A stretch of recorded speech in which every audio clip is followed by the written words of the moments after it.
Hi guys, Hyrox London Olympia 24 is about to start. 3-day spectacle with 12,000 athletes descending on London Olympia over the next 3 days. They've included a third day, a bank holiday Monday, to sort of stretch out how many people they can get to this event.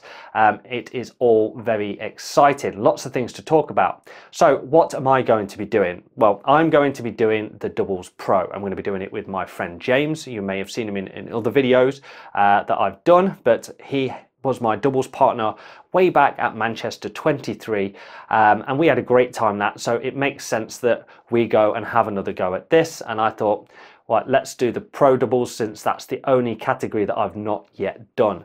So very excited about that. Right, let's talk about the venue, London Olympia. It is looking to be quite exciting. There's a few reasons for this. One, the building is just another one of those beautiful high arch buildings, old train stations, sort of very character filled sort of architecture, and lots of natural light, so it won't feel sort of doom and gloom like it does at, say, the NEC, which is a bit soulless. And there is a balcony that runs all the way around, so you've got this unique characteristic of this venue where you can get a higher vantage point, a viewing point on the rest of the racing, which is really quite cool.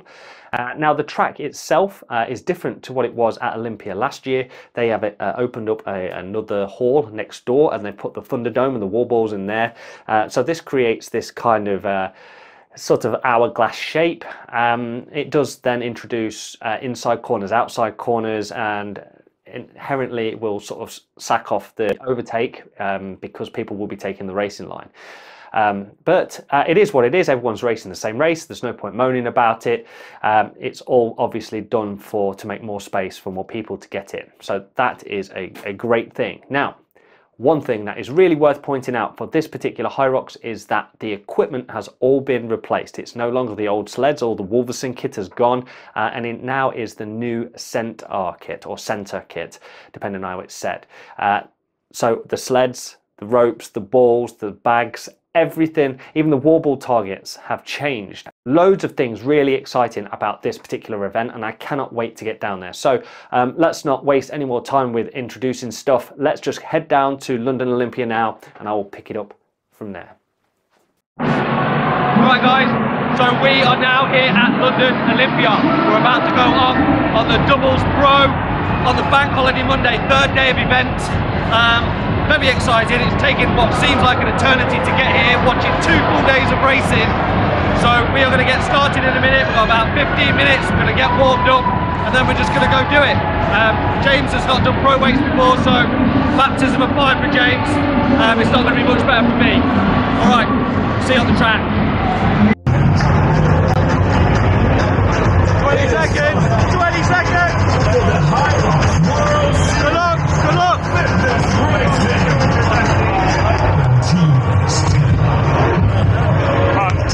Let's go, mate, let's go. Go. 3, 2, 1. Okay guys, so this is the start of the race. We are all leaving that Red Bull start tunnel right now.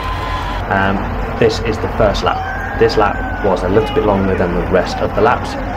Because we're in the start tunnel, it was set back a little bit. It meant that this was about 2.5 laps, so the longest one of the race. So we are going around, drawing up some salutes, and I'm now signalling to go into the in-arch, heading toward Station 1. This was on the far end of the Olympia arena, and we sort of came in at the tail end of this. We sort of cruised around. There was quite a few people behind us, but they just hadn't come in yet. So the idea was we would do 50-50 of everything. We'd take it in turns, we'd practice this, and James would go into the stations first, and I would go into the stations last, allowing James a little bit of time to recover before the next run. So we're on the skis now, and I was about a 1:37 per 500, and we decided we would break this up into 250-meter chunks. So James has done his, I'm on my second, and then James would do another one, and then I would do the fourth and final go. So James is now on. This is the 500 meters to 750 meters go. So James has done all of his bit now, and I'm doing my last go. Now I have quite a high tempo when I'm doing doubles. When I'm doing singles, I generally do longer strokes so I can catch my breath, but I can do that in the rests. So we have now finished the ski, and we are on that little bit of running that leads us back through the rock zone to the running track. So this is run 2, and we are heading now into the sled push. Now remember, James was agreed to go first because that was the plan, but I am sort of leading the runs because I'm generally the stronger runner at this point in time. So James went to push it, and it sort of tipped at first. It didn't move as freely as I'd seen in like the open weights. Bearing in mind this is brand new center equipment, we didn't quite know what to expect when we went to push it. When I had my go, I'd had time to rest, so I was quite fresh and gave it a really good push. I got it sort of from one end to the other end in about 10 seconds. It was really quite a good push, and then after this point I could tell James was slowing down a little bit, so I called out to him and said we'll break it up into halves from this point forward. So James jumps off and I jump on, and then I pushed it all the way to the end, leaving just one more run back to the start point.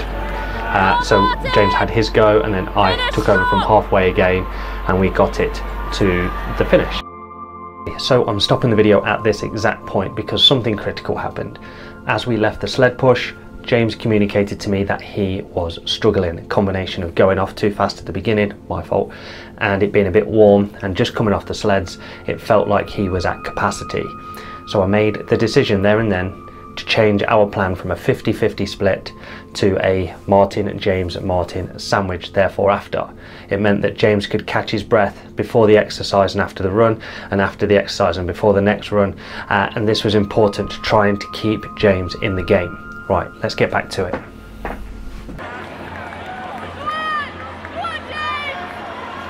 So we are now back on the running track, having just done the sled push. So this is run 3, going into the sled pull. Having spoken to James real briefly on the track, I said I would go into the exercises first, specifically the sled pull. So I went into this, bearing in mind this is a new rope, it's a new sled, it's all the center kit. I had no idea how it would feel, and it did feel different. The walking back, a combination of the rope being a bit stiffer and a bit less coiled around at your feet, I found that was not the fastest way to get it across the mat. By the time I got to the second pull, I realised that the pull to chest seemed to be doing it much sort of faster than the walk back was. But so James is now on the second pull. We've ran to the other end, and he's sort of walking it back. This, even when I was watching James do it, much like when I was doing it, it looked much slower than what some of the other guys were doing. Some of the other guys were able to do sort of hand over hand, walk back combinations. Some of the smaller guys certainly were struggling with this sort of weight because it is quite a beefy weight to pull. So we are now on one of the last legs. As you can see, I've kind of got a hand over hand but pull to chest thing going on, and this seemed to be the way I could get it across the mat the fastest. That's it. So that's the 4 runs of that, and then sort of navigate all the ropes on the ground and then get going again. So yeah, it was important for me to not waste any time into running or in the rock zone. So I made sort of a promise to myself that I would run absolutely as much as possible and walk almost none. So we are now out in run 4, and we are heading towards the burpees. Now, if you've watched any of my videos before, you'll have seen lots of examples of how to do burpees terribly. It's because I'm terrible at them. It doesn't matter how much I practice. So, like at the sled pull, I now am going into this one first. And I pop out a few sprightly ones. It all looks dead fresh and alright at the beginning.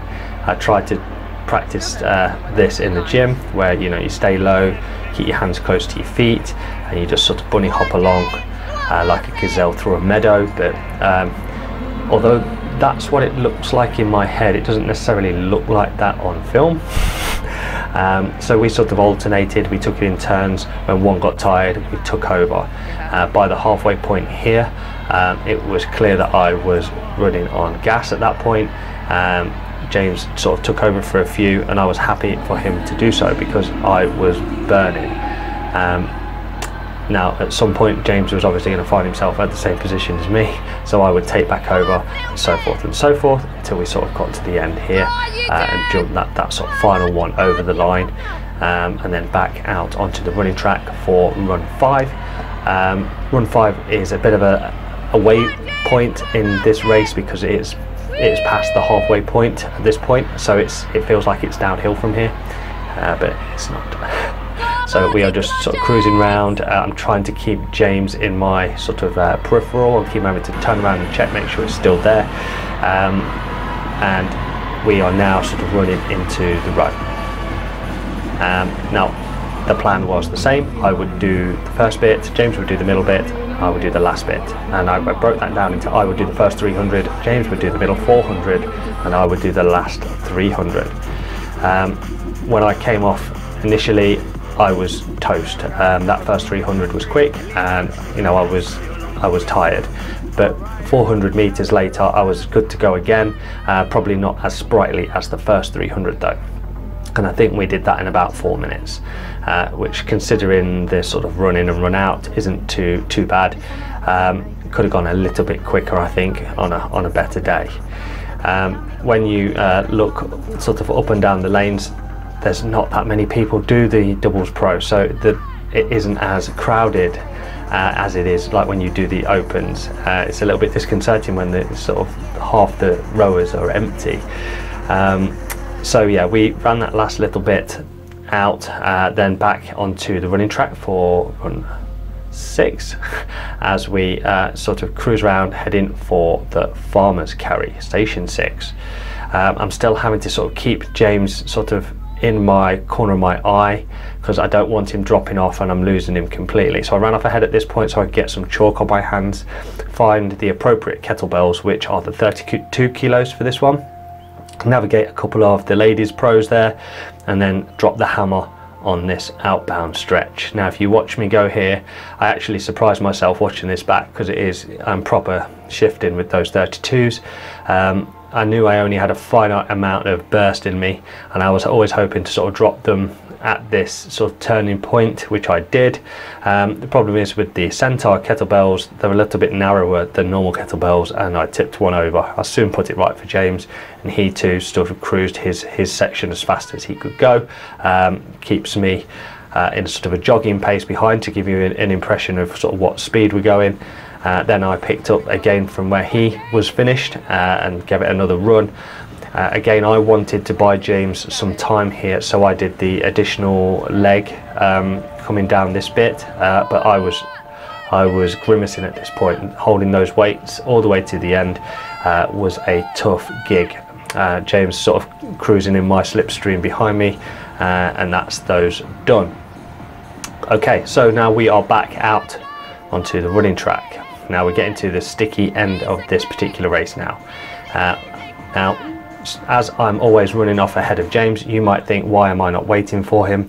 Every time I would slow down, he would likely slow down the same amount, so I had to keep pace. Okay, station 7, we're on to the lunges. Again, I went first. Now this is a funny one because my shoes don't necessarily suit this exercise, and as you can see I had a few wobbles while I sort of figured it all out. Yeah, a lot of super shoes have high stacks and are relatively unstable, under 30 kilos of additional weight doing lunges. I still managed to pop a few out. The judge on this particular one gave me a warning for not fully extending my hips, which I completely complied with. Thank you for pointing that out. And then at the turnaround point, I handed the bag over to James, who proceeded to do another half length's worth. I took the bag back off James and we sort of alternated it backwards and forwards like that. 30 kilo bag is no joke, I'm just going to say that now. Okay, so you can see literally the end of the runway there. We didn't sort of hang about too long on that one. I'm glad that was over. That one always gives me sort of cramps in the hamstrings and glutes. So this is the last run, and this is a slightly shorter run. I'm trying to get everyone to get out of the way there, and then we are into the last station, which is station 8, the wall balls. Again, I decided to go first. all of my plans were sort of going out the window at this point. I had fantasies of doing 20-25, but the reality is I ended up doing 15 before passing over to James, who was on the doubles mat stood in front of me providing this video. So yeah, and then I handed it over to James real quick, and he too did 15, and we kind of this one we did do pretty much 50-50 all the way. So we were just doing these reps. Again, new centile balls, new centile targets. There were even the auto numbering ones that were being trialled that day, and it won't surprise me if we see them sort of standardized in the not too distant future. Yes, we had a 100 to do of 9 kilos on the higher target, and this is coming toward the end of those reps now, and I can hear the guy sort of counting. I look for confirmation from him because I can't quite believe I'm nearly there. Oh no, so James has one more go. This is the last 10. We broke this last 10 down into 5, so I could just burst those last 5 out. This is James's last 5 and then my last 5. And the idea is that once we finish these last 5, we can run to the finish line as fast as possible to get our race done. I had to make sure that James was alongside me for that all-important finishing photo, and immediately my legs decide to stop working. And that is the race done. But what time did we get? Or what time did we get?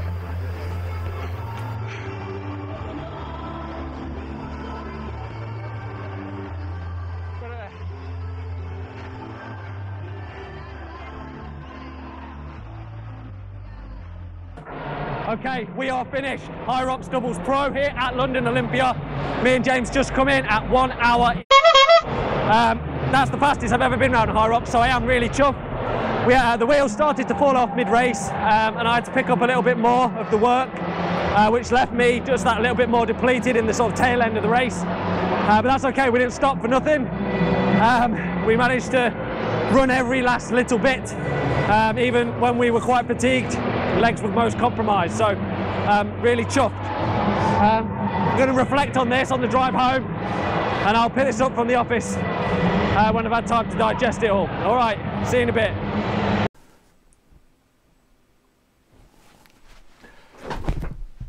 Hi everybody. It's been 3 days since Hyrox Olympia, and I am still buzzing from the event. It was fantastic. I can't think of many events that could trump this one. The venue was fantastic.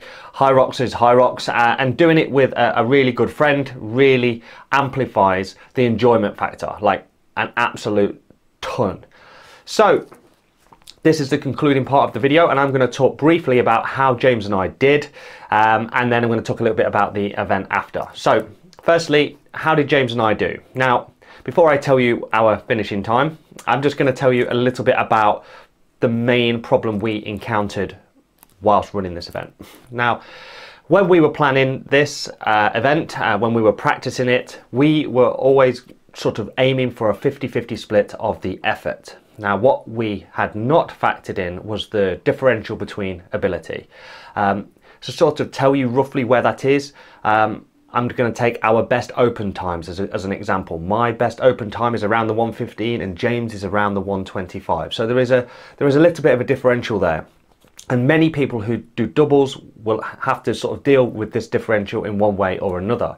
Now, you can either slow down to the slower athlete, or you can figure out how to divvy up the work in the stations to try and offset that differential. Now, like I said, we had planned to try and do 50-50 split, and I think this was a mistake. And it's my mistake because it's probably something I had pushed.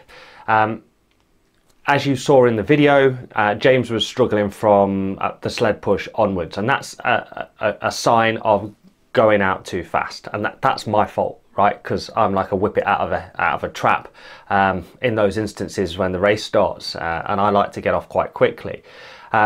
Combine that with it being quite a hot venue and running above your sort of a comfortable ability, and it inevitably leads to you blowing out after the sleds. So James had said to me as we exited the sleds that he was struggling. It was communication that was key. I was able to change the plan in my brain before we got to the next station, which was the sled pull. I then was able to go into the station first, allow James to sort of do his work in the middle, and then I would do the end bit, allowing a little bit of a breather at the start and the end. This was critical for all the stations that followed, the remaining 6 stations, for me to do this, and it allowed James to continue to run, and he absolutely did. There's nothing worse than being dragged along by someone who is faster than you, trying to keep up with someone. And if I would be in exactly the same boat if someone was faster than me and I was trying to keep up. It just stretches you beyond your ability, and inevitably one thing's going to happen. You're going to stop if you don't adjust what's happening. So that's what we did in this race. We changed from sort of a plan A, where we were doing 50-50, to a plan B, where it was a sort of a Martin, James, Martin sandwich, if you get me. It allows just those little bits of breathing room at either end. I heavily commend James for holding on for dear life. So remember what I said about the times. James's personal best in the opens weights, the lower weights, is a 125. So what did we get as a duo in the pro weight? Well, we got a 1 hour 11 flat, 71-minute effort at the higher weights. Now that is an extraordinary step up for James.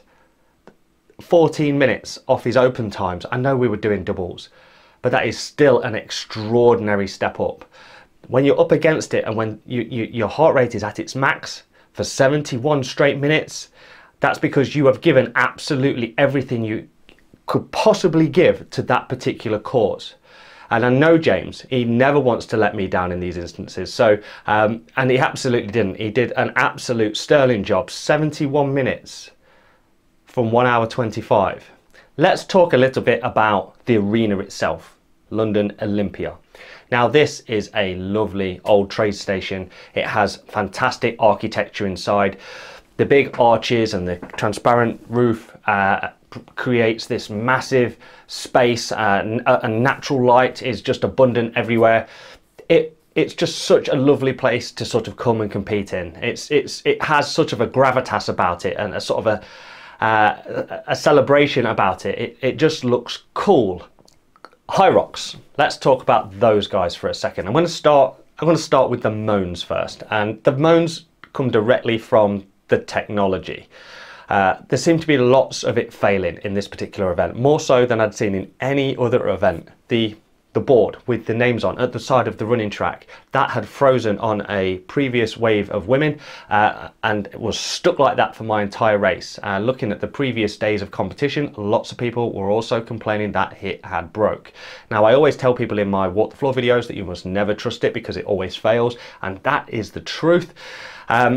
Also, the thing that failed for me was the screen at the end where you have your photo taken, where you stand on the mat and your time comes up. That was stuck on 2 hours and 5 minutes. Not my time.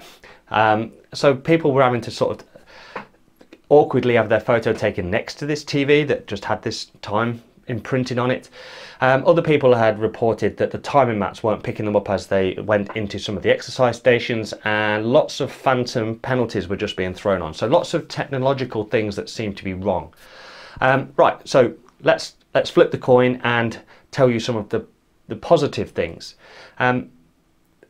The main thing I want to sort of celebrate and rejoice is the volunteers and the head judges and all the staff that man all the various bits of a Hyrox event. You guys are freaking awesome, right? I had no gripes with any of you. Even the judge that told me to fully stand up in the lunges, and the guy that did me a couple of no reps on the wall balls. I love you all equally, because without you, standards would not be met. So I very much appreciate the work that all of you guys do, and keeping an eye on us, making sure that we do everything correctly. So thank you very much. So that is about it for this particular video. What am I doing next? Right, well that's the end of the Hyrox season, but that doesn't mean that my videos are going to stop. I have a few more videos to deliver, I can assure you. As well as this, my race day video, there will be a POV video to follow later next week. And then I am into OCR season. So we are going to Nuclear Rush on Saturday, and then there will be a series of OCRs adventures pretty much one a month after that. So there's loads of videos coming, and then eventually I will find myself back at Hyrox Birmingham, where I'll be back in the men's opens to see what time I can achieve. And if everything goes to plan, I will be partnering up with somebody else at London XL, assuming we get tickets, but more to come on that little bombshell. Anyway, thank you guys for watching this video. Please give the channel a subscribe before you go, and I will see you soon. All right, Mart out.